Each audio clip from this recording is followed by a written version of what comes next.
Pelikula po?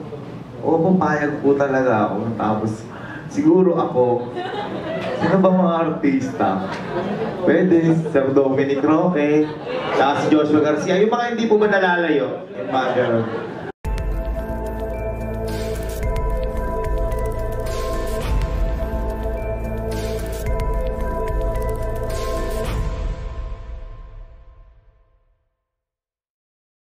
Napanood ko nga yung vlog mo at alam ko isa sa pinagdaanan yung pamilya yung when your father passed away. Ngayon, isa ka ng milyonaryo, CMO ka na ng isang kumpanya. Kung makakausap mo ang tatay mo, anong sasabihin mo sa kanya? Si Sir, ano mo? Hindi, sasabihin ko lang po siguro, parang, ano ba? Hindi naman ako naiiyak. Sasabihin ko po siguro, sana nandito ka para alam ko pa yung susunod kong gagawin. Kasi hindi ko po alam ngayon kung tama ba yung ginagawa ko o sapat na ba yung ginagawa ko. Gusto ko pong malaman sa kanya pa, matindi na ba yung ginagawa ko, malupit na ba?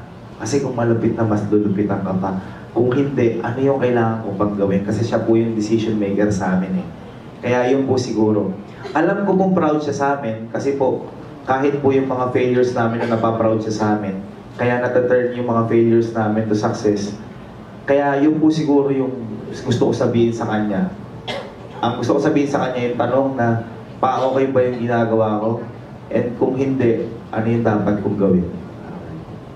Ayun, and last na lang, on a lighter note, Gavin, kung gagawin pelikula ang buhay mo, papayag ka ba? At sinong gaganap sa'yo, kay Kelsey at kay Allen at sa mami mo? Pelikula po? Oo, pumayag po talaga ako. Tapos, siguro ako, sino ba mga artista? Pwede, Sir Dominic Roque, saka si Joshua Garcia. Yung mga hindi po ba nalalayo? Yung mga gano'n. Ayan, tapos yung mga kapatid ko, bahala na po sila kung sino yung mapipili nila. Kasi ako, alam ko lang po kasi dahil kahawig ko po sila.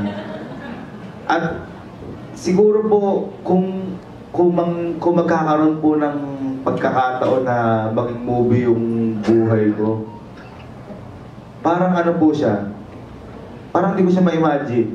Kasi hindi po siya, hindi po siya madali eh. Hindi ko rin po alam kung paano siya ilalathala dahil sobrang hirap po kasi ng pinagdaanan namin. Kaya feeling ko, parang sa MMK lang mapupunta ko sa magpakailan na lang mapupunta ko ko. Malalim lang po ilan po. Anong goals para sa iyo pa rin yan, Sir David? Anong goals ninyong magkakapatid this 2024? Opening for travels or future collaboration? Ano yung mga goals ninyo?